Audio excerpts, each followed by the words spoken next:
జల్దీ software job కొడదామనుకుంటురా? అయితే వీక్యూబ్లో training తీసుకొని మంచి జాబ్ కొట్టేయుర్రి. స్థానిక శాసనసభ్యులు గౌరవనీయులు కందికుట్ల వెంకటప్రసాద్ గారు, సహచర మంత్రివర్గ సభ్యులు, జిల్లా ఇన్ఛార్జి మంత్రి అయినటువంటి అనగాని సత్యప్రసాద్ గారు,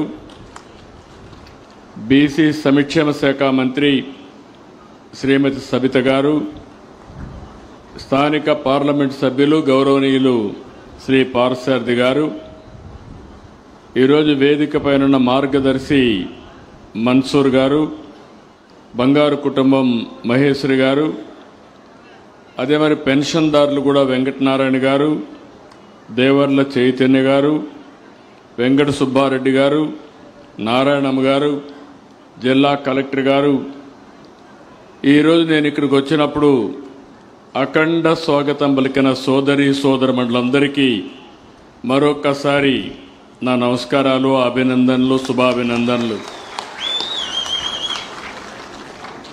మీరు మొన్న జరిగిన ఎన్నికల్లో అన్ని ప్రాంతాల్లో కూడా మేము ఒక హామీ ఇచ్చాం. ఆ రోజు నేను కానీ, అదే మాదిరిగా జనసేన అధినేత పవన్ కళ్యాణ్ గారు కానీ, బీజేపీ నరేంద్ర మోడీ గారి నాయకత్వంలో బీజేపీ కానీ అందరం కలిసి రాష్ట్ర భవిష్యత్తు కోసం, మళ్లీ రాష్ట్రాన్ని పునర్నిర్మాణం చేయడం కోసం, పూర్వ వైభవం తేవడం కోసం కూటమిగా ఏర్పడ్డాం. ఆ రోజు నేను ఒకే మాట చెప్పాను, ఎన్ని సంవత్సరాలు నాకు పరిపాలన అనుభవం ఉంది, కానీ రాబోయే రోజుల్లో సంక్షేమం కోసం సూపర్ 6 తీసుకొస్తాం, సంక్షేమానికి పెద్దపీట వేస్తాం, అదేవిధంగా అభివృద్ధి కార్యక్రమాలు చేస్తాం. అంతేకాకుండా సుపరిపాలన ద్వారా సమర్థవంతమైన పాలన ఇచ్చి రాష్ట్రాన్ని పునర్నిర్మాణం చేసే బాధ్యత మేము తీసుకుంటామని ఆ రోజు హామీ ఇచ్చాం. మీరు నమ్మారు. నమ్మడం మామూలుగా నమ్మడం కాదు. 94% ఓట్లేసి మొత్తం 94% ఎవరిని పెట్టినా అభ్యర్థులు గెలిపించి 57% ఓట్ల సంఖ్యతో అఖండ మెజారిటీ ఇచ్చిన ఘనత మొట్టమొదటిసారిగా ఆంధ్రప్రదేశ్ రాష్ట్రానికి దక్కింది. నాకు అనునిత్యం జ్ఞాపకం ఉంటుంది. నిద్రలేసినప్పటి నుంచి కూడా నేను మిమ్మల్ని గురించి ఆలోచిస్తూ ఉంటాను. నా ఆలోచన అంతా ఒకటే, ఏ ఒక్క వ్యక్తికి, ఏ ఒక్క కుటుంబానికి ఇబ్బంది లేకుండా మీ జీవితాల్లో ఏ విధంగా వెలుగు తేగలుగుతామో ఆలోచిస్తున్నాను. సంక్షేమ కార్యక్రమాలు అవసరం. అభివృద్ధి చేస్తేనే సంక్షేమ కార్యక్రమాలకు డబ్బులు వస్తాయి. సుపరిపాలన చేస్తేనే మనకు వచ్చే ఆదాయం పెరుగుతుంది. అదే మరిగా సంక్షేమం కూడా సుజావుగా ఇచ్చే అవకాశం ఉంటుంది. నేను అందుకే మొదటి తారీఖున ప్రతి నెల పేదల సేవలో కార్యక్రమం పెట్టాను. నేను కూడా బటన్ నొక్కచ్చు, ఇంట్లో కూర్చోవచ్చు, పరదాలు కట్టుకొని రావచ్చు. కానీ నేను ఒకటే ఆలోచించాను, ప్రజా సేవలో ప్రజా మనిషిగా ఉండాలనే ఉద్దేశంతో మీ ముందుకు వస్తున్నా, మీ ఇంటికి వస్తున్నా, మీ ఇంట్లోనే మీకు పింఛన్లు ఇస్తున్నా. అది మునుపటి పరిపాలనకు ఇప్పుడు పరిపాలనకు వ్యత్యాసం. ఆ రోజు ఆకాశంలో వస్తే కిందన చెట్లు నరికేసేవారు. అంటే విధ్వంసం ఏ విధంగా జరిగిందో మీరు చూశారు. ఈరోజు రాయలసీమలో మన అవి కూడా వస్తాను. అయితే ఈరోజు ఒక్క విషయం మీరు గుర్తుపెట్టుకోవాల్సింది, నిన్నటి వరకు తుఫాన్ మామూలు కాదు. ఆ తుఫాను మనం చూస్తే అందరం కూడా భయపడిపోయే పరిస్థితి వచ్చింది. ఎంత నష్టం జరుగుతుందో తెలియదు. మళ్ళీ కాకినాడ దగ్గర క్రాస్ అవుతుందంటే నాకు 96, 97 జ్ఞాపకం వచ్చాయి. అంత పెద్ద పెను తుఫాను వచ్చినప్పుడు టెక్నాలజీని కూడా చాలా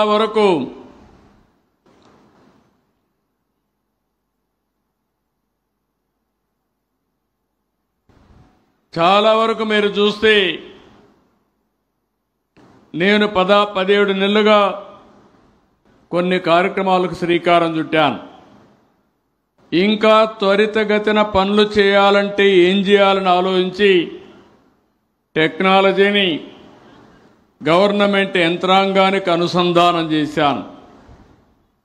ఈరోజు మీరు చూస్తున్నారు, ఒకప్పుడు ఆనాటి పాలకులు చెప్పారు పెన్షన్లు ఇవ్వడానికి 2,55,000 మంది 2,62,000 మందిని వాలంటీర్లు పెట్టామని ఒక పెన్షన్ ఇవ్వడానికి. అదే యంత్రాంగం ఈరోజు మీరు చూస్తే నిద్ర లేస్తే మీ ఇంటికి నేరుగా పింఛన్లు వస్తున్నాయా లేదా అని మిమ్మల్ని అడుగుతున్నా. ముందు కంటే మెరుగ్గా వస్తున్నాయా లేదా అని మిమ్మల్ని అడుగుతున్నా. మెరుగ్గా వస్తున్నాయంటే గట్టిగా చప్పట్లు కూడా చెప్పండి వస్తున్నాయని.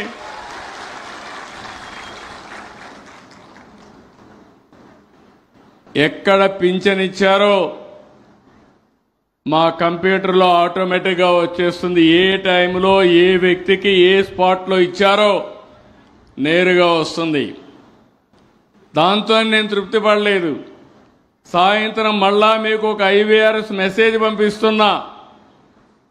ఆ మెసేజ్ ప్రకారం వచ్చిన అధికారి సక్రమంగా ఇచ్చాడా లేకుంటే మిమ్మల్ని తక్కువగా చూశాడా చులకనగా చూశాడా అది కూడా తెప్పించుకుంటున్నా. ఇవన్నీ చేస్తున్నానంటే నాకు ఈ పేదవాళ్లపై నుండే ప్రేమ నాకుండడమే కాదు, అధికార యంత్రాంగానికి కూడా అదే భావన ఉండాలనే ఉద్దేశంతో ఈ ప్రభుత్వం పనిచేస్తున్నామని చెప్పి కూడా నేను మీకు తెలియజేస్తున్నా. ఈరోజు మొన్న వచ్చినటువంటి మొంతా తుఫాన్ ప్రజలకు కష్టాలు తెచ్చింది, నష్టాలు తెచ్చింది. కానీ తొలి రోజునే నేను అప్రమత్తం అయ్యాను. ఇంత మునుపు కూడా చాలా తుఫాన్లు నేను చూశాను. సమైక్య ఆంధ్రప్రదేశ్లో మీరు చూస్తే 96, 97లో హరికేన్ తుఫాను చూశాం. 2016 ఆ ప్రాంత 15, 16, 15లోనే ఉదుగు తుఫాను చూశాం. తర్వాత తిత్లీ తుఫాను చూశాం. అనేక వరదలు చూశాం, అనేక కరువులు కూడా చూశాం. నేను వస్తానే ఒక 5 పాయింట్ ఫార్ములా పెట్టాను. ముందుగానే అప్రమత్తం చేయడం, ప్రిపేర్ కావడం, ఎక్కడికక్కడ మానిటరింగ్ మెకానిజం ఎస్టాబ్లిష్ చేశాను. ఎక్కడ ఏం జరుగుతుందో ఎప్పటికప్పుడు అప్రమత్తం చేయడానికి అలర్ట్స్ మెకానిజం పెట్టాను. ఇంకో పక్క ఒక్క మనిషి చనిపోకూడదు, అందరినీ కాపాడాలి, ముందు జాగ్రత్తలు తీసుకున్నాం. అదే మాదిరిగా రీహాబిలిటేషన్ ఎక్కడన్నా జరిగితే తొందరగా ఒక రోడ్డు బ్లాక్ అయితే చెట్లు వర్షం పడతా ఉంటే చెట్లు కూడా వారగా పెట్టి మీకు ప్రయాణ సౌకర్యం కల్పించాం. కరెంట్ ఆగిపోతే ఎంత తొందరగా తిరిగి కరెంట్ ఇవ్వగలుగుతామో ఇచ్చే పరిస్థితికి వచ్చాం. ఇవన్నీ చేసిన తర్వాత ఈరోజు మళ్ళా మీరు ఒకసారి ఆలోచిస్తే నష్టపోయిన రైతాంగానికి, నష్టపోయిన ప్రతి ఒక్కరికి మళ్ళీ న్యాయం చేయడం కోసం 5 రోజుల్లో ఏ విధంగా ఆర్థిక సహాయం చేయాలి, కడాన పంటల్లో పంట పొలాల్లో నీళ్లుంటే ఆ నీళ్లు కూడా తీసేయడానికి ప్రత్యేకమైన శ్రద్ధ పెట్టి ఎక్కడ పంట కుళ్ళిపోకుండా అన్ని జాగ్రత్తలు తీసుకున్నాం. ఇది ఈరోజు ఒక బాధ్యతతో చేసిన పని. దీనివల్ల మీరు చూస్తే చాలా పగడ్బందీగా ముందుకు పోయాం. కాబట్టి 5,200 కోట్ల రూపాయల ఆస్తి నష్టం జరిగింది. 2 మాత్రం ప్రాణాలు పోగొట్టుకునే పరిస్థితికి వచ్చారు. నేనైతే రాత్రింబగళ్ళు నేను కానీ మంత్రివర్గ సభ్యులు ఎవరైతే ఉన్నారో వాళ్ళు కానీ ఇవన్నీ కూడా చేశాం. ఉద్యోగులు కూడా మీరు ఒకసారి చూస్తే నేను మనస్ఫూర్తిగా అభినందించాను. ప్రభుత్వ యంత్రాంగం సమర్థవంతంగా పనిచేసింది.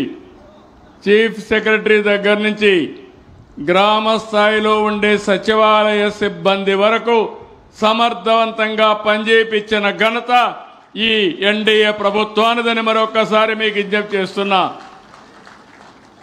ఎక్కడన్నా ఒక వ్యక్తి ఇబ్బందుల్లో ఉన్నా అంటే ఆదుకున్నాం. ఇంకొక పక్క ఎక్కడైనా ఈ విపత్తు వస్తుందంటే ముందు జాగ్రత్తగా అతనికి చెప్పి అవసరమైతే బలవంతంగా సురక్షిత ప్రాంతాలకు తీసుకెళ్లామని చెప్పి కూడా నేను మీకు తెలియజేస్తున్నా. అదే మరిగా ప్రజాప్రతినిధులు ఇప్పుడే కందికుంట్ల ప్రసాద్ గారు చెప్పినట్టు ఎక్కడికక్కడ ఎమ్మెల్యేలు అప్రమత్తమయ్యారు, ఎంపీలు అప్రమత్తమయ్యారు, జిల్లా యంత్రాంగంతో కలిసి పనిచేశారు. రియల్ టైంలో మానిటర్ చేశాం. 5 రోజులు మానిటర్ చేశాం.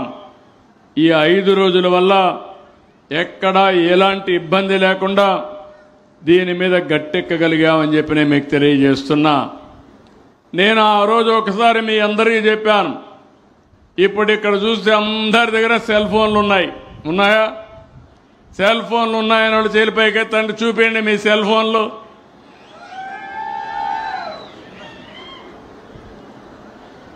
ఒకప్పుడు నేను సెల్ ఫోన్ అంటే నన్ను ఎగతాళి చేశారు, అవునా కాదా అని మిమ్మల్ని అడుగుతున్నా. ఆ రోజు సెల్ ఫోన్ అంటే ఎగతాళి చేసిన వాళ్ళు ఈరోజు సెల్ ఫోన్ వాడే పరిస్థితికి వచ్చారు. వాళ్ళు కూడా వాడుతున్నారు.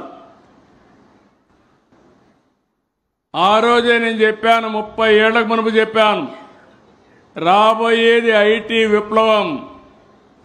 ఎవరైతే ఈ విప్లవాన్ని అందిపుచ్చుకుంటారో వాళ్ళకు ఇబ్బందులు తక్కువ ఉంటాయి, అనుకున్న లక్ష్యాన్ని ఈజీగా చేరుకుంటారని ఆ రోజు చెప్పా. ఆ రోజు హైటెక్ సిటీ హైదరాబాద్లో కట్టాం, ఐటీని ప్రమోట్ చేశాం. 25 ఏళ్ళలో జరిగింది మీరు చూస్తే ప్రపంచంలో తెలుగు వాళ్ళు ఎక్కడికంటే అక్కడికి వెళ్ళిపోయారు. మొన్నే నేను దుబాయ్ నుంచి వచ్చాను. దుబాయ్ నుంచి వస్తే నేను ఒక మీటింగ్ పెడితే తెలుగు వాళ్ళ కోసం కొన్ని వేల మంది హాళ్ళు పట్టలేదు, దానికంటే పెద్ద హాలు దొరికే పరిస్థితి లేదు. అంటే ఈరోజు ప్రపంచంలో తెలుగు వాళ్ళు లేని గడ్డ దేశం లేదంటే అది తెలుగుదేశం పార్టీ చూపించిన చొరవ 25 ఏళ్లకు మునుపు. ఒకప్పుడు అందరూ కూడా మన వాళ్ళు కూలీల కోసం, కూలి పనుల కోసం వెళ్ళేవారు. ఇప్పుడు కూలి పనుల కోసం కాదు, ఆ దేశంలో ఐటీ విప్లవంతో పనిచేసి ఆ దేశంలో ఉండే వాళ్ళకంటే ఎక్కువ ఆదాయం సంపాదించే వాళ్ళు ఈ తెలుగు జాతి అని చెప్పి కూడా నేను మీకు తెలియజేస్తున్నా. ఇప్పుడు నేను ఆలోచించాను, మరో విప్లవానికి నాంది పలుకుతున్నా. ఆ విప్లవమే మీరు చూస్తే మొన్నే గూగుల్ విశాఖపట్నానికి వచ్చింది. ఆర్టిఫిషియల్ ఇంటెలిజెన్స్తో డేటా సెంటర్ పెట్టి దగ్గర ఒకేసారి $15 బిలియన్ అంటే $1,40,000 నుంచి $1,50,000 కోట్ల రూపాయలు విశాఖపట్నంలో పెట్టుబడి పెడుతున్నారంటే అది ఈరోజు ఎన్డీఏ ప్రభుత్వం పైన నమ్మకం, విశ్వాసం. ఒకప్పుడు ఇక్కడ కియా మోటార్స్, మీకు అందరికీ ఐడియా ఉంటుంది. నేను కియా మోటార్ తేవాలంటే నా దగ్గరికి వస్తే మీ మీద నమ్మకం ఉంది, మీ జిల్లాలో నీళ్లు ఎక్కడున్నాయని అడిగారు. ఈ అనంతపూర్ ఇప్పుడు హిందూపూర్ జిల్లాలోనే ఈ పరిశ్రమ వస్తుంది. ఆ రోజు నేను ఒకే మాట చెప్పాను, నేను నీళ్లు తెస్తాను, నీళ్లు తెచ్చిన తర్వాత మీరు పెట్టమంటే ఒక యుద్ధ ప్రాతిపదిక మీద గొల్లపల్లి రిజర్వాయర్ కట్టి అందరి నీవా పూర్తి చేసి కియా మోటార్ తీసుకొచ్చి కరువు సీమలో కియా మోటార్లు తయారు చేసి ప్రపంచానికి నడిపించిన ఘనత ఆ రోజు తెలుగుదేశం ప్రభుత్వాన్ని. దానివల్ల అనేక రకాలుగా అభివృద్ధి అయ్యే పరిస్థితి వస్తుంది. ఈరోజు నేను ఒకే విషయం మిమ్మల్ని అందరినీ కోరుతున్నాను. ఈరోజు టెక్నాలజీ ద్వారా మీకు అన్ని సర్వీసులు ఇస్తున్నాం. ఈ విషయం మీరు గుర్తుపెట్టుకోవాల్సిన అవసరం ఉంది. నేను ఒకటే ఆలోచిస్తున్నాను, ట్రాన్స్పరెన్సీ ఉండాలి. ప్రజల ధనం పైసా కూడా వృధా కాకుండా ఖర్చు పెట్టాలి. అనుకున్న లక్ష్యం ప్రకారం పేదవాడికి నిరంతరం న్యాయం చేసేట్టుగా ముందుకు పోయే కార్యక్రమానికి శ్రీకారం చుట్టాం. అదే సుపరిపాలన.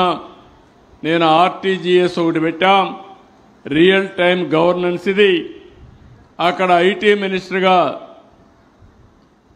లోకేష్ గారు అయితే ఆయన కూడా ఐటీ చేశాడు కాబట్టి సమర్థవంతంగా తీర్చిదిద్దే పరిస్థితికి వచ్చారు. నేను ఐటీ మినిస్టరు, అక్కడనే డిజాస్టర్ మినిస్టర్ కానీ, ఇంకొక రోజునైతే పవన్ కళ్యాణ్ కూడా డిప్యూటీ సీఎం గారు అక్కడే కూర్చొని అందరం కూడా సమీక్షలు చేశాం. సమీక్షలు చేసి మీరు ఎక్కడా ఇబ్బంది లేకుండా చేయగలిగాం.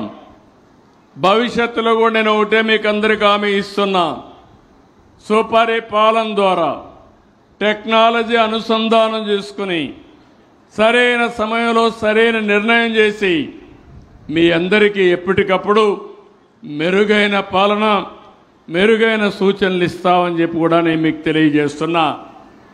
మొన్నటి వరకు తుఫాను వచ్చింది, నిన్ననే చాలా దగ్గర నీళ్లన్నీ తీసాం, అక్కడి నుంచి ఎన్యూమరేషన్ స్టార్ట్ చేశాం. నిన్న సాయంత్రమే ప్రిలిమినరీ రిపోర్ట్ కింద 5,250 కోట్ల రూపాయల నష్టం జరిగిందని కేంద్రాన్ని శాంక్షన్ చేయమని ఢిల్లీకి రిపోర్ట్ పంపించాం. మళ్ళీ నాకు గుర్తొచ్చింది, మీరు నిన్నటి వరకు బిజీగా ఉన్నా, మళ్ళీ మొదటి తారీఖు వచ్చింది. పేదల సేవలో మీ ముందుకు రావాలని ఈరోజు ఈ కార్యక్రమానికి ప్రాధాన్యత ఇచ్చాను. మీరు ఒక్కసారి చూస్తే నేను ఏ కార్యక్రమాన్నైనా వాయిదా వేస్తున్నాను కానీ మొదటి తారీఖున పేదలకు పింఛన్లు ఇచ్చే కార్యక్రమం ఎట్టి పరిస్థితుల్లో నేను వాయిదా వేయడం లేదు, వేసే పరిస్థితి లేదు. దానికి కారణం మీరు చూసినప్పుడు వయోవృద్ధులు, వితంతువులు, దివ్యాంగులు, చేనేతలు, గీత కార్మికులు, ఈ విధంగా 28 రకాల వ్యక్తులు వెయిట్ చేస్తున్నారు. ఈరోజు 4,000 రూపాయలు వృద్ధాప్య పింఛన్లు ఇస్తున్నాం. ఇంకో పక్క 6,000 రూపాయలు దివ్యాంగులకు ఇస్తున్నాం. కిడ్నీ పేషెంట్లు కానీ ఇలాంటి వాళ్ళు ఉంటే వాళ్ళందరికీ 10,000 రూపాయలు ఇస్తున్నాం. ఇంకో పక్క మంచానికే పరిమితమై కనీసం నడవలేని పరిస్థితి ఉంటే, ఒక అటెండెంట్ ఉంటే తప్ప జరగని పరిస్థితులు ఉంటే 15,000 రూపాయలు ఇస్తున్నాం. సంవత్సరానికి 33,000 కోట్ల రూపాయలు ఖర్చు పెట్టే ఏకైక రాష్ట్రం ఆంధ్రప్రదేశ్ రాష్ట్రం. ఈ విషయం మీరు గుర్తుపెట్టుకోవాల్సిన అవసరం ఉంది. ఒకే ప్రోగ్రాం. ఈ ప్రభుత్వం వచ్చిన తర్వాత 50,764 కోట్ల రూపాయలు పింఛన్ల కింద ఖర్చు పెట్టిన ప్రభుత్వం ఈ ఎన్డీఏ ప్రభుత్వం. ఇది దేశంలోనే ఒక రికార్డు. డీబీటీ ప్రోగ్రాంలో అతిపెద్ద ప్రోగ్రాం అని చెప్పి నేను మీకు తెలియజేస్తున్నా. ఇందులో మీరు ఒకసారి చూస్తే 59% అంటే 29,951 కోట్ల రూపాయలు మా ఆడబిడ్డలకే ఇచ్చామంటే అది నేను ఆనందపడుతున్నా. అన్ని రకాల ఆడబిడ్డలకు ఎక్కువ ఇచ్చిన ప్రభుత్వం, ఎక్కువ ఆదరించిన ప్రభుత్వం తెలుగుదేశం ప్రభుత్వం, ఎన్డీఏ ప్రభుత్వం అని చెప్పి కూడా నేను మీకు తెలియజేస్తున్నా. 4,93,00,000 మంది జనాభా ఉంటే అందులో 13% పింఛన్లు ఇస్తున్నాం. 63,35,147 మందికి నెలకు 2,745 కోట్లు ఇస్తున్నాం. నేను అడుగుతున్నా, ఎప్పుడైనా జీవితంలో మీరు చూశారా, ఆలోచించారా ఇంత పెద్ద ఎత్తున సహాయం జరుగుతుందని మిమ్మల్ని అడుగుతున్నాను. ఇది ప్రజా ప్రభుత్వం, పేదల ప్రభుత్వం. డబ్బులు లెక్క పెట్టుకోం. పేదల సంక్షేమే పరమావధిగా మీకు న్యాయం చేస్తానని మరొక్కసారి మీ అందరికీ హామీ ఇస్తున్నాను. ఈ సత్యసాయి జిల్లాలో 116 కోట్లు ఖర్చు పెడుతున్నాం. 2,64,000 మందికి ప్రతి నెల ఈ పింఛన్లు మీకు అందజేస్తున్నాం. ఒక కదిరి సత్యప్రసాద్ గారు కదిరికుంట ప్రసాద్ గారు ఉండే ఈ నియోజకవర్గంలో 43,000 మందికి 19 కోట్ల రూపాయలు, తలుపల మండలంలో 6,777 మందికి 3,05,00,000 రూపాయలు, పెద్దన్నవారిపల్లిలో 756 మందికి 33 లక్షలు ప్రతి నెల ఇచ్చే ప్రభుత్వం ఈ ఎన్డీఏ ప్రభుత్వం అని చెప్పి కూడా నేను మీకు తెలియజేస్తున్నా. ఒకప్పుడు వృద్ధాప్యంతో పింఛన్దారు చనిపోతే భార్యకు పింఛన్ ఇచ్చేవాళ్ళు కాదు. అదే నెల నుంచి ఇప్పుడు పింఛన్లు ఇస్తున్నాను. ఈ నెలలో మీరు చూస్తే 8,151 మంది చనిపోతే 3,26,00,000 రూపాయలు పింఛన్లు ఇస్తున్నాం. 2 నెలలుగా పింఛన్లు తీసుకోకపోతే 1,55,398 మందికి 127 కోట్లు ఇస్తున్నాం. 3 నెలలుగా పింఛన్లు తీసుకోకపోతే 13,026 మందికి 16 కోట్ల రూపాయలు పింఛన్లు రిలీజ్ చేసే పరిస్థితికి వచ్చాం. ఈరోజు మీరు చూడండి, నేను చెప్పిన పనులన్నీ చేస్తున్నా. ఒక పక్క పింఛన్లు ఇచ్చామా లేదా అని మిమ్మల్ని అడుగుతున్నా. రెండోది, నిన్నే మా ఆడబిడ్డలు ఏ మీటింగ్ పైనా పెద్ద ఎత్తున వస్తున్నారు.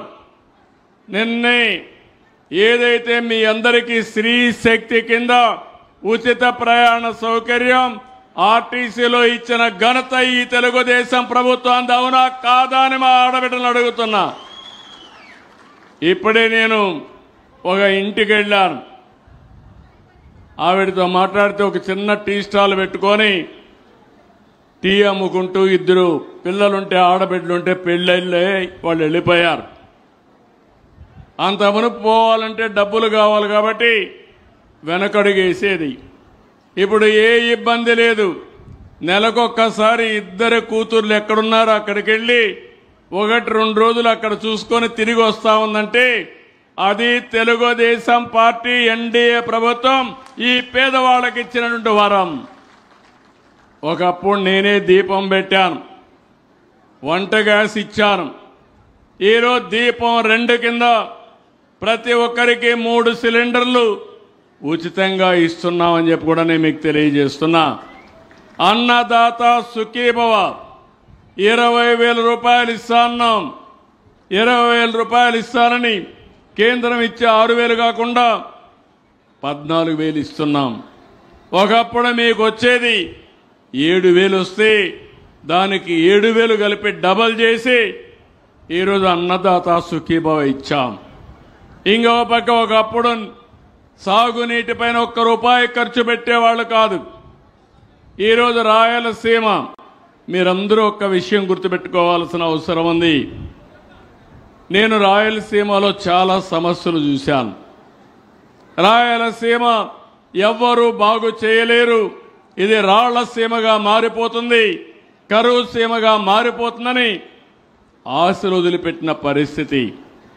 నేను ముఖ్యమంత్రిగా ఉండేటప్పుడు వస్తే మీరందరూ బాధపడ్డారు.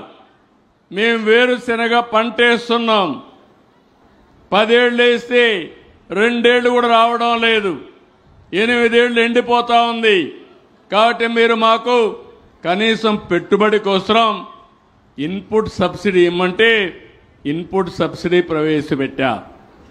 ఆ రోజుల్లో మీరు చూస్తే కరువు వస్తే నీళ్లు లేకపోతే పశువుల్ని ఇంటి దగ్గర పెట్టుకోలేక ఆ రోజుల్లోనే క్యాంపులు పెట్టి పశువులకు కూడా నీళ్లు ఆ చెరువు దగ్గర ఇచ్చి గడ్డి కావాలంటే రాయలసీమ నుంచి గడ్డి, ఆంధ్ర నుంచి గడ్డి తీసుకొచ్చి పశువుల్ని కాపాడి మళ్లీ మీకు పంపించాం. ఒకప్పుడు నేను వస్తా ఉంటే చూసేవాడిని. అనంతపురం మొత్తం ఒక్క చెట్టు కనపడేది కాదు, పంట కూడా కనపడేది కాదు, చెరువులో నీళ్లుండేటే కాదు. ఈరోజు నేను చూస్తే ఎంత ఆనందంగా ఉందంటే ప్రతి చెరువు కళకళలాడుతా ఉంది. ఆంధ్రాలో 24 మీటర్ల లోతున నీళ్లుంటే ఈ రాయలసీమలో అనంతపురం జిల్లా సత్యసాయి అనంతపూర్లో 10 మీటర్లకు తగ్గింది. నేను దాంతో తృప్తి పడలేదు. రేపు రాబోయే రోజుల్లో 3 మీటర్లకు తీసుకొస్తాం. ఒకప్పుడు మీరు గుర్తుపెట్టుకోవాలి, నేను ఆ రోజు పంట కుంటలు మాట్లాడాను, ఫామ్ పాండ్స్ గురించి మాట్లాడాను, అడవుల్లో కంటూర్ ట్రెంచులు కొట్టమన్నాను, చెక్ డ్యాములు చేయమన్నాం. అవన్నీ చేసే నన్ను అమాయకుడుగా ఎగతాళి చేసే పరిస్థితికి వచ్చారు. ఈరోజు భూగర్భ జలాలు పెరిగాయి, అడవుల్లో చెట్లు రావడం మొదలుపెట్టాయి. ఈరోజు నేను ఎన్నోసార్లు చెప్పాను, రాయలసీమ రాళ్లసీమ కాదు, కానివ్వం, రాయలసీమని రత్నాల సీమ చేస్తానని ఆ రోజే చెప్పాను. ఆ పట్టుదలతో ముందుకు పోయాం. ఒక పక్క సూపర్ 6 ఇతర సంక్షేమ కార్యక్రమాలు ఇచ్చాం. ఇంకో పక్క సాగునీరు, ఎక్కడికక్కడ రిజర్వాయర్లు, ఇంకో పక్క భూగర్భ జలాలు పెంచడం. మన పెద్దవాళ్ళందరూ దేవాలయాలు కట్టారు. ఈరోజు ఈ ఎన్డీఏ ప్రభుత్వం, తెలుగుదేశం ప్రభుత్వం ఆధునిక దేవాలయాలకు ప్రాధాన్యత ఇస్తున్నాం. మనం ఎప్పుడూ గుర్తుపెట్టుకోవాలి, రాయలసీమకు నీళ్లివ్వచ్చని మొట్టమొదటిసారిగా ఆలోచించిన వ్యక్తి నందమూరి తారక రామారావు గారని చెప్పి విజ్ఞప్తి చేస్తున్నా. ఆ ఆలోచనను అమలు చేసిన పార్టీ తెలుగుదేశం పార్టీ. హంద్రీ నీవా 6 లక్షల ఎకరాలకు నీళ్లు వస్తున్నాయి. అసాధ్యం అనుకున్నారు, సుసాధ్యం చేశాం. 14, 19, 12 వేల కోట్లు ఖర్చు పెట్టాం. అది ఇక్కడి నుంచి ఒక వ్యక్తి మాట్లాడుతా నా రాయలసీమ అంటాడు. ఏం రాయలసీమ నాకు అర్థం కాదు. నేను కూడా రాయలసీమలో పుట్టా. ఎన్టీఆర్ కూడా ఇక్కడే ఎమ్మెల్యే అయ్యాడు. నిజమైన నాయకులం ఇక్కడ ఈ ప్రాంతం కోసం పనిచేసి కడాన పులివెందలకు నీళ్లు ఇవ్వలేకపోతే ఇప్పుడే ప్రసాద్ గారు చెప్పినట్టు మొన్న మనం వచ్చిన తర్వాత పులివెందలకు నీళ్లు ఇచ్చాం. ఇక్కడ గొడ్డలి, పులివెందల్లో రక్తపాతం. ఇక్కడ అందరి నీవా పులివెందలకు నీళ్లు ఇచ్చే పరిస్థితి. అప్పుడే మా తమ్ముళ్ళు యురేనియా ఉరేసుకొని, ఎక్కడ ఇది పులివెందల, ఓకే తమ్ముళ్ళు, నాకు అర్థమైంది. దాని మీద చాలా పోరాటాలు చేశాం. ఆ రోజు స్వాగతం పలికి దాన్ని తీసుకొచ్చి పెట్టించిన వ్యక్తులను అడగాలి మీరంతా పులివెందల్లో. ఓకే, నేను మాట్లాడతాను తమ్ముడు, తప్పకుండా నేను మాట్లాడుతా. ఏం చేయాలి చేద్దాం. కూర్చోండి. ఇప్పుడు యురేనియం ప్లాంట్ ఉంది. నేను మీకు తీసుకొచ్చింది గూగుల్ ప్లాంట్ తీసుకొచ్చా, ఇంకో కియా మోటార్లు తీసుకొచ్చా. వీళ్ళు తీసుకొచ్చింది యురేనియం ప్లాంట్ తీసుకొచ్చి ఆ ప్రాంతంలో అలజడి సృష్టిస్తూ వాళ్ళ జీవితాలతో ఆడుకునే పరిస్థితికి వచ్చారు. ఇది వాళ్ళు చేసిన పని అని చెప్పి నేను మీకు తెలియజేస్తున్నా. ఇలాంటివన్నీ మనం చూసినప్పుడు చాలా బాధేస్తుంది. ఇప్పుడు మీరు గుర్తుపెట్టుకోవాల్సింది, నిన్న మొన్న మీరు చూశారు, నేను ముఖ్యమంత్రి అవుతానే, మళ్ళీ 4వ ముఖ్యమంత్రి అవుతానే 4,000 కోట్ల రూపాయలతో 100 రోజుల్లో అంద్రీ నీవా కాలువ వెడల్పు చేసి లైనింగ్ చేసి చివరి వరకు నీళ్లు తీసుకుపోవడానికి ప్రయత్నం చేశాం. అనంతపూర్ జిల్లా ఒకటే హామీ ఇస్తున్నాం, ప్రతి ఎకరాకు నీళ్లు ఇస్తాం, ప్రతి ఒక్క చెరువు నింపుతాం. మీ జీవితాల్లో వెలుగు తీసుకొచ్చే బాధ్యత ఈ ప్రభుత్వాన్ని. ఎన్ని సాధ్యమవుతున్నాయంటే, ఒక పక్క సుపరిపాలన, ఇంకో పక్క సంక్షేమ కార్యక్రమాలు ఫుల్గా ముందుకు తీసుకుపోవడం, ఇంకో పక్క మీరు చూస్తే అభివృద్ధి పైన ధ్యాస పెట్టడం. మనకుండే నమ్మకంతో ప్రపంచంలో వ్యక్తులు కూడా ఇక్కడికి వచ్చే పరిస్థితికి వచ్చారు. ఈరోజు మీరు చూస్తే గూగుల్ వచ్చింది. నేను చెప్పాను ఇప్పటికీ 15 బిలియన్లు అంటే 1,40,000 కోట్లు. ఇలాంటి పెద్ద పెద్ద కంపెనీలు వస్తున్నాయి. ఇంకో పక్క రాయలసీమలో కూడా పెద్ద ఎత్తున మీరు చూస్తే చాలా కంపెనీలు వచ్చే పరిస్థితికి వస్తున్నాయి. కొప్పర్తి, ఓర్వకల్లు ఇండస్ట్రియల్ పార్కులు వస్తున్నాయి.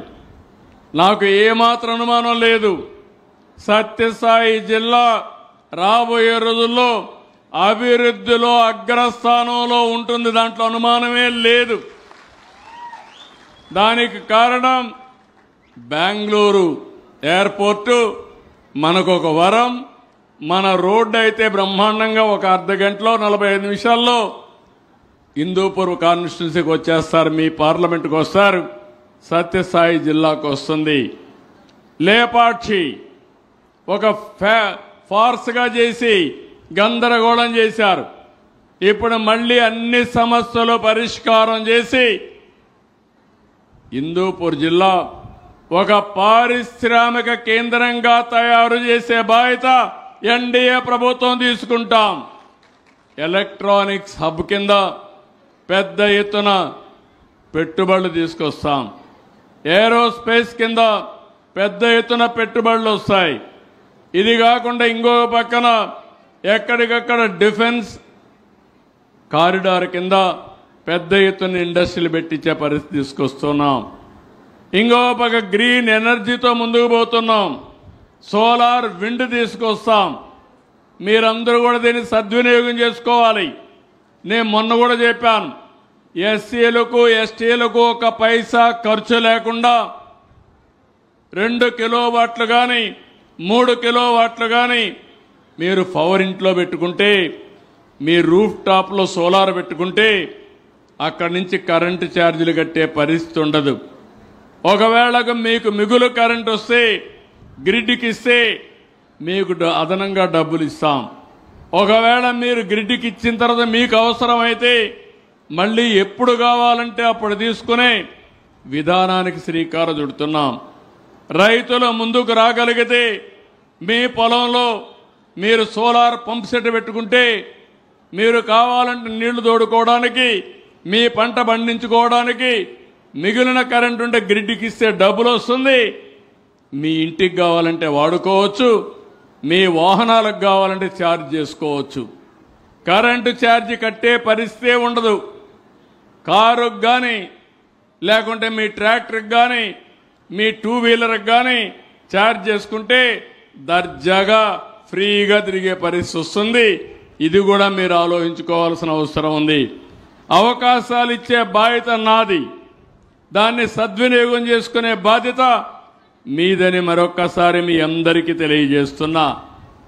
గడిచిన 17 నెలల్లో 10 లక్షల కోట్ల రూపాయలు పెట్టుబడులు వచ్చాయి. ఇంకా రాబోయే రోజుల్లో పెద్ద ఎత్తున పెట్టుబడులు పెట్టడానికి అవకాశాలు వస్తాయి. రేపు 14 నుంచి 15 2 రోజులు విశాఖపట్నంలో పెద్ద ఎత్తున ఇన్వెస్టర్స్ సమ్మిట్ ఉంది. అందులో కూడా పెద్ద ఎత్తున పెట్టుబడులు వచ్చే అవకాశాలు ఉన్నాయి. మనం ఇప్పుడు చేసుకున్న ఎంఓయూలు 5-6 లక్షలు వచ్చే అవకాశం ఉందని చెప్పి కూడా నేను మీకు తెలియజేస్తున్నా. ఒక పక్కన మీరందరూ చూశారు, రోడ్లన్నీ పాడైపోయినాయి. బాగుండవలసిన రోడ్లన్నీ గుంతలు దువ్వే పరిస్థితికి వచ్చారు. ఒక్క గుంత కూడా పూడ్చకపోతే నేను వస్తానే వార్ ఫుటింగ్లో అన్ని గుంతలు పూడ్చి రోడ్లన్నీ రిపేర్లు చేసి మళ్ళీ మీకు ఇబ్బంది లేకుండా చేసిన మాట వాస్తవం అవునా కాదా అని మిమ్మల్ని అడుగుతున్నా. మళ్ళీ వర్షాలు పడ్డాయి, కొన్ని రోడ్లు దెబ్బతిన్నాయి. ఈరోజు కూడా చెప్పే వచ్చాను, రాబోయే రోజుల్లో ఎక్కడ కూడా పార్ట్ హోల్ లేకుండా చేసే బాధ్యత డిపార్ట్మెంట్కి ఇచ్చానని చెప్పి నేను మీకు తెలియజేస్తున్నా. ఒక పక్క ఇరిగేషన్ ప్రాజెక్టుల పనులు అవుతున్నాయి, ఇంకో పక్క పెట్టుబడులు వస్తున్నాయి. రాయలసీమలో అయితే మీరు చూసినట్టు ఒక స్పేస్ టెక్నాలజీ వస్తుంది. ఆకాశంలో ఏవైతే మనం సెటిలైట్స్ పంపిస్తున్నామో దానికి కేంద్రంగా ప్రైవేటు వ్యక్తులు పెట్టుబడి పెట్టే విధంగా తిరుపతి దగ్గర స్పేస్ సిటీనే తయారు చేస్తున్నాం. ఓర్వకల్లో ఈ రాయలసీమలో డ్రోన్ సిటీ పెడుతున్నాం. డ్రోన్లు ఉత్పత్తి చేస్తారు, డ్రోన్లు ఏ విధంగా పనిచేస్తాయి యూస్ కేసెస్ తయారు చేస్తారు. ఇంకో పక్కన డ్రోన్స్ ఏ విధంగా డిఫెన్స్లో యుద్ధానికి పనికొస్తాయో అవి కూడా తయారు చేయడానికి ముందుకు పోతున్నారు.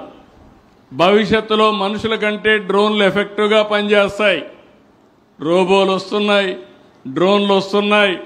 ఇవన్నీ సమర్థవంతంగా ఉపయోగించుకుంటే మన పొలాలకు తెగులు వస్తే పెస్టిసైడ్ కొట్టే దగ్గర నుంచి అదే మాదిరిగా సెటిలైట్ ద్వారా ఎలాంటి పంట వేసాం, ఆ పంట ప్రొడక్టివిటీ ఎంత వస్తుంది, దానికి మార్కెట్ ఏంటి, ఇవన్నీ కూడా మనం ముందు చూపుతో ముందుకు పోయే అవకాశం వస్తుంది.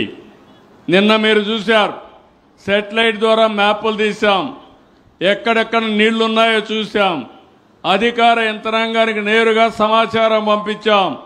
పలానా దగ్గర నీళ్లున్నాయి, ఆ నీళ్లన్నీ తీసేయమని స్పష్టమైన ఆదేశాలు పంపిస్తే గంటల్లో నీళ్లు తీసే పరిస్థితికి వచ్చారు.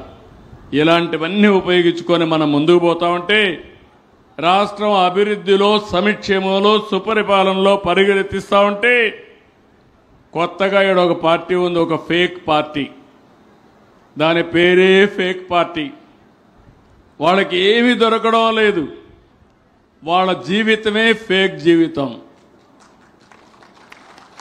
నేను ఎందుకు ఈ మాట వాడుతున్నానంటే ఇక్కడ ఉండే మీ అందరికీ ఐడియా ఉంది కదా, వివేకానంద రెడ్డిని చంపిన గొడ్డలి ఎక్కడ కొన్నారో మీకు ఐడియా ఉంది కదా, ఉందా లేదా? ఉందంటే చేలిపైకి ఎత్తండి. దానిపైన ఆ గొడ్డలితో చంపి ఆ నేరాన్ని నాపైన నేనే ముఖ్యమంత్రిని. నాకే ఆశ్చర్యం వేస్తుంది, ఎంత అమాయకుడు ఎట్లా మోసపోయానని. నేను దయాదాక్షిణ్యాలు, నేను ఎవరి మీద రాగద్వేషాలతో పనిచేయను. అదే సమయంలో ప్రజలకు నష్టం కలుగుతుందంటే, మీ ప్రాణాలకు, మీ ఆస్తికి నష్టం జరుగుతుందనుకుంటే ఎలాంటి వ్యక్తి అయినా, ఎలాంటి సమస్య ఉన్నా ఢీ కొట్టడానికి నేను సిద్ధంగా ఉంటానని మరొకసారి తెలియజేస్తున్నా. ఒకప్పుడు రాయలసీమలో ముఠా నాయకులు ఉన్నారా లేదా? ముఠా కక్షలు ఉన్నాయా లేదా? అనంతపూర్లో హత్య రాజకీయాలు జరిగాయా లేదా? జరిగాయా? ఈరోజు జరుగుతున్నాయా? ఈరోజు ముఠాలు పూర్తిగా అణిచివేసిన వ్యక్తిని పార్టీ తెలుగుదేశం పార్టీ అని చెప్పి నేను మీకు తెలియజేస్తున్నా. మొహమాటంగా కొట్టాం, పార్టీలు చూడలేదు. అదే మరిగా తీవ్రవాద సమస్య. ఆ రోజు నేను ఒకటే చెప్పాను, మీ సిద్ధాంతం కరెక్ట్ కాదు, దీనివల్ల అభివృద్ధి ఆగిపోతుంది, మీరు కూడా జనజీవన స్రవంతికి రండని చెప్పాను. నా మాట వినలేదు. ఆ రోజు మీరు చూస్తే హైదరాబాద్ చుట్టుపక్కల తీవ్రవాద సమస్య ఉండేది, గట్టిగా యాక్ట్ చేశాం. కడాన మీరు చూస్తే తిరుపతిలో 2003లో నా మీద 23 క్లెయిమోర్ మైన్స్ బ్లాస్ట్ చేస్తే సాక్షాత్ వెంకటేశ్వర స్వామి దిగొచ్చి నా ప్రాణం కాపాడాడు తప్ప ఇంకోటి కాదు. ఇది అసాధ్యం. అయితే నా ప్రాణానికి కూడా నేను ఎప్పుడూ భయపడలేదు. ప్రజల ప్రాణాలు కాపాడడానికి నా ప్రాణాన్ని ప్రణంగా పెట్టాను తప్ప భయపడిన సందర్భం ఎప్పుడూ లేదు. ఇంకొక పక్క హైదరాబాద్లో కమ్యూనల్ విధ్వంసాలు, నాగరిక ప్రపంచంలో అనాగరికంగా ఒకరినొకరు చంపుకోవడం, ఇదేంటని అడిగితే ఎదురు తిరిగే పరిస్థితి. నిర్మోహమాటంగా యాక్ట్ చేశాను. హైదరాబాదే కాదు, రాష్ట్రంలో మత సామరస్యాన్ని కాపాడాం. మత విద్వేషాలు అణిచివేసిన పార్టీ తెలుగుదేశం పార్టీ అని చెప్పి కూడా నేను మీకు తెలియజేస్తున్నా. అలాంటివన్నీ చేస్తే ఆ రోజు మీరు చూస్తే నిద్రలు తెలిసి చూశాను. చూడంగానే మా వాళ్ళు పంపించారు ఒక చీటీ నాకు. వివేకానంద రెడ్డి గుండెపోటుతో చనిపోయాడు. ఎవరు చెప్పారు? సాక్షి పేపర్లో వచ్చింది. నేను కూడా అనుకున్నాను సాక్షి టీవీలో అందరూ వచ్చాయి కాబట్టి ఇంత నీచం చేస్తారా అని నేను కూడా నమ్మి గుండెపోటుని పాపం అనుకున్నా. పాపం అనుకొని నేను గమనున్నాను. ఎలక్షన్లు వచ్చాయి, సీట్లు పంపిణీ ఆ గొడవల్లో ఉన్నాం.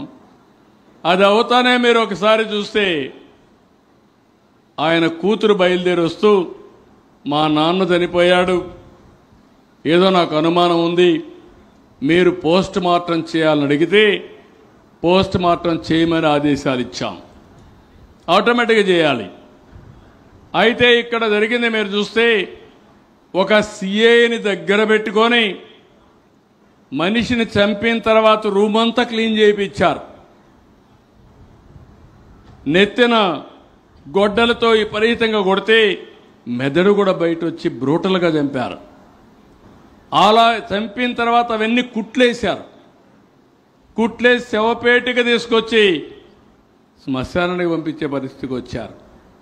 ఆవిడ అడిగిన తర్వాత పోస్ట్ మార్టం చేస్తే ఇది గుండెపోటు కాదు, గొడ్డలి వేటు అని చెప్పి నిర్ధారణ చేస్తే సాయంత్రానికి ప్లేట్ ఫిరాయించి ఆ అమ్మాయిని కూడా మేనేజ్ చేసేసి మా నాన్న చనిపోయాడు, ఇప్పుడు నాకు చిన్నాన్నే ఉన్నాడు, ఆయనే పెద్ద దిక్కు, ఆయన కూడా చంపేశారని చెప్పి ప్లేటు ఫిరాయించి నెక్స్ట్ డే తెల్లవారికి నా చేతిలో కత్తి పెట్టి నారాసుర రక్త చరిత్రని నా మీద నెరవేసే పరిస్థితికి వచ్చారు. ఏం తమ్ముళ్ళు అర్థమైందా? ఏమమ్మా అర్థమైందా? మీరు చేయగలుగుతారా ఆ పని? ఎవరికైనా సాహసం ఉందా ఇక్కడ?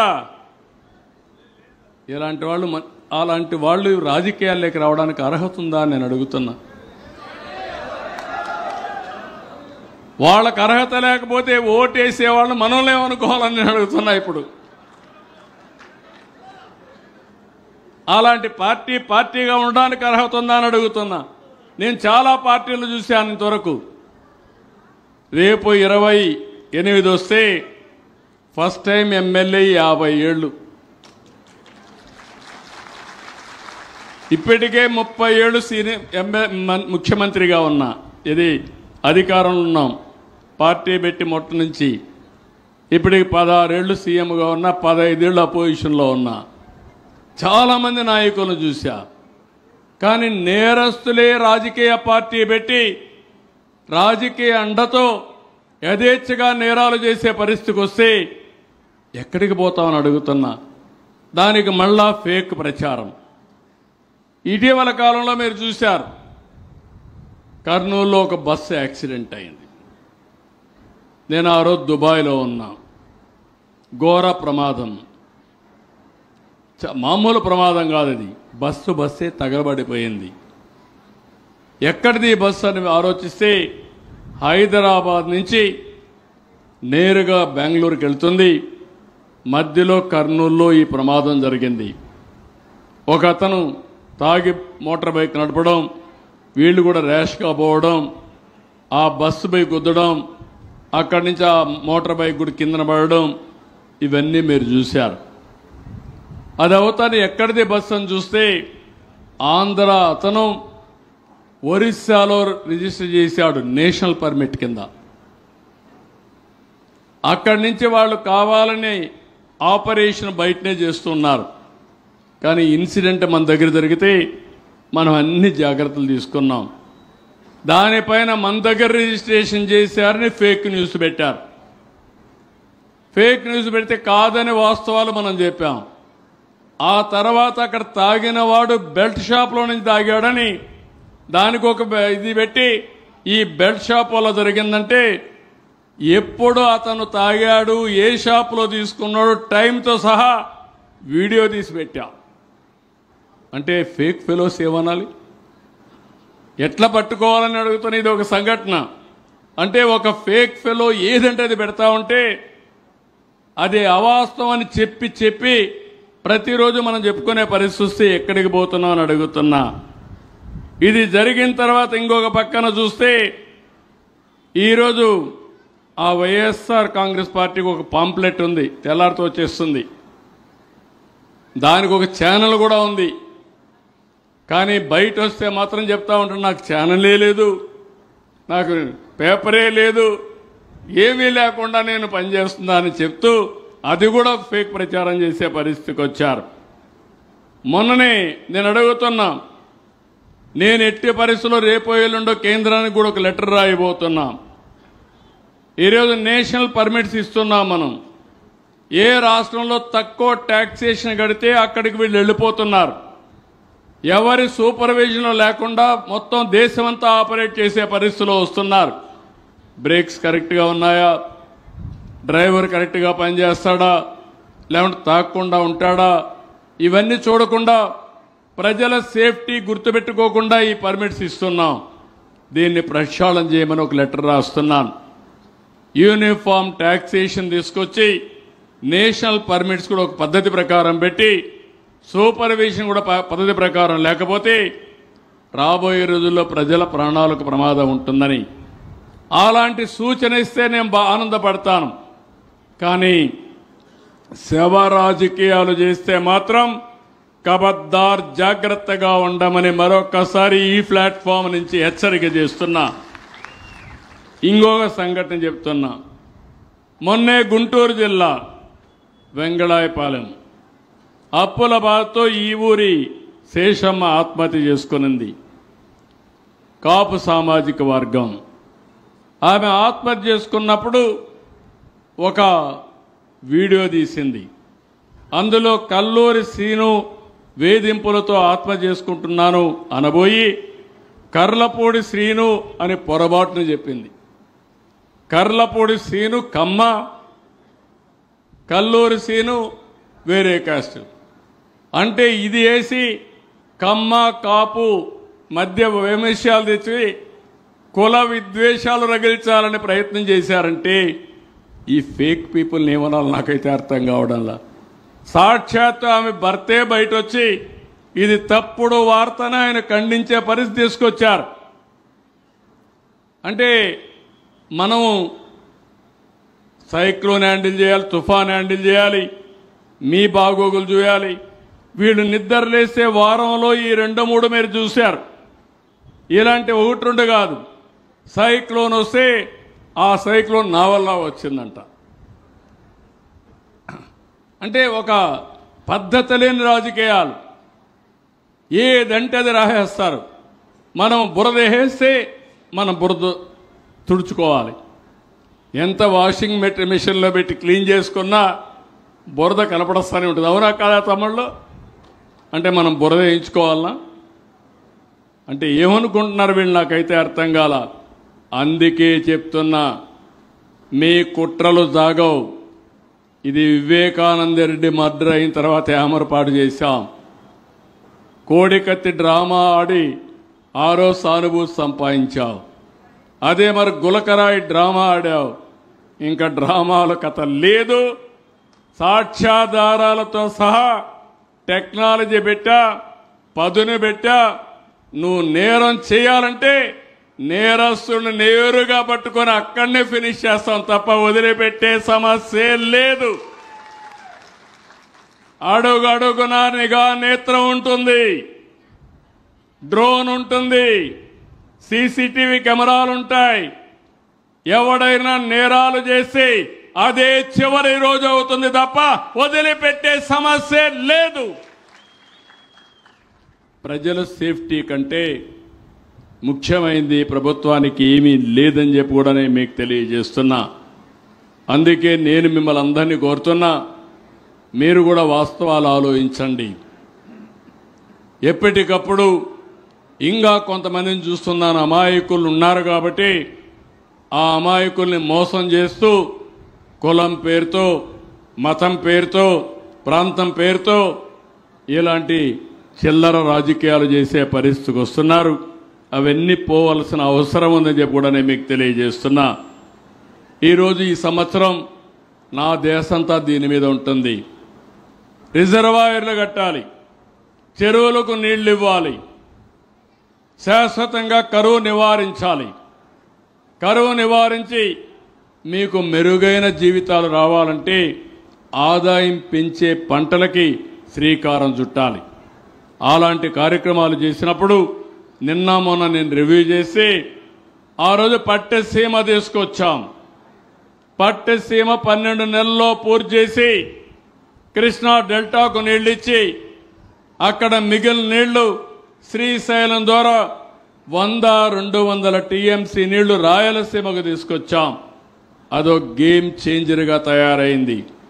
ఈ సంవత్సరం మీరు చూస్తే దగ్గర 8,000 నుంచి 9,000 టీఎంసీ నీళ్లు సముద్రంలోకి పోయినాయి. గోదావరి, కృష్ణ వరదలు వచ్చాయి, అధిక వర్షాలు పడ్డాయి. ఆ నీళ్లన్నీ సముద్రంలోకి పోయే పరిస్థితికి వచ్చింది. ఈ సంవత్సరం ఎక్కడా ఒక్క చెరువు కూడా తెగలేదు. 5 సంవత్సరాలు పరిపాలించిన వ్యక్తులు మీరు చూస్తే అన్నమయ్య ప్రాజెక్టు కొట్టుకొని పోయింది. గుండ్ల కమ్మలో గేట్లు పనిచేసే పరిస్థితి లేదు. పులిచింతల గేట్లు పాడైపోయినాయి, గ్రీస్ వేయలేని పరిస్థితి. ఈరోజు అన్ని రిజర్వాయర్లు మెయింటైన్ చేస్తున్నాం, అన్ని చెరువులు మెయింటైన్ చేస్తున్నాం, చివరి భూములకు నీళ్లు ఇచ్చే విధంగా చెరువులు నింపుతున్నాం. 95% రిజర్వాయర్లో నీళ్లు కడకల్లాడుతున్నాయంటే అది ఎన్డీఏ ప్రభుత్వం యొక్క సమర్థత అని చెప్పి నేను మీకు తెలియజేస్తున్నా. నీళ్లుంటే ఏదైనా చేయొచ్చు. నీళ్ళు ఒక ఆస్తి. ఆ వాటర్ సెక్యూరిటీ తీసుకొచ్చాం. శ్రీశైలం కానీ, నాగార్జునసాగర్ కానీ, రాయలసీమలో ఉండే సోమశిల, కందలేరు, ఇంకో పక్క కూర్చోండి పక్కన పెంచి మాట్లాడండి. చేద్దాం నేను మాట్లాడతాను. కూర్చొని మాట్లాడదామ్మా. నువ్వు రాసి నేను మాట్లాడతాను. అన్నీ అయిపోయాక నువ్వు పక్కన నిలబడుకొని నీతో మాట్లాడతా. ఈ పక్కకరా, నేను మాట్లాడి ఏం చేయాలో ఆదేశాలు ఇస్తాను, డెఫినెట్గా ఇస్తాను. నువ్వు ఆ పక్కన ఉండండి. కుర్రవాళ్ళు హుషారుగా ఉన్నారు, చాలా ఉత్సాహంగా ఉన్నావు, చాలా సంతోషం. గ్రామంలో రోడ్డు కావాలని ఆరాటపడుతున్నావు. తప్పకుండా చేసే బాధ్యత ప్రభుత్వం తీసుకుంటామని యువతకు హామీ ఇస్తున్నా. అది కూడా చేపిస్తాం. ఇక్కడికి వచ్చినప్పుడు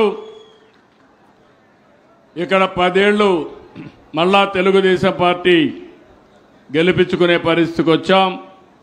మీరు ఎన్నో రోజులుగా ఎదురు చూస్తున్న అంద్రి నీవా జలాల్ని మీ నియోజకవర్గానికి తీసుకొచ్చాం. 32 చెరువులు నింపడానికి ప్రణాళికలు తయారు చేసి ఇప్పుడే ప్రసాద్ గారు చెప్పినట్టు అవన్నీ పూర్తి చేస్తాం. మీ నియోజకవర్గంలో 578 కోట్ల రూపాయలు ఖర్చు పెట్టాం.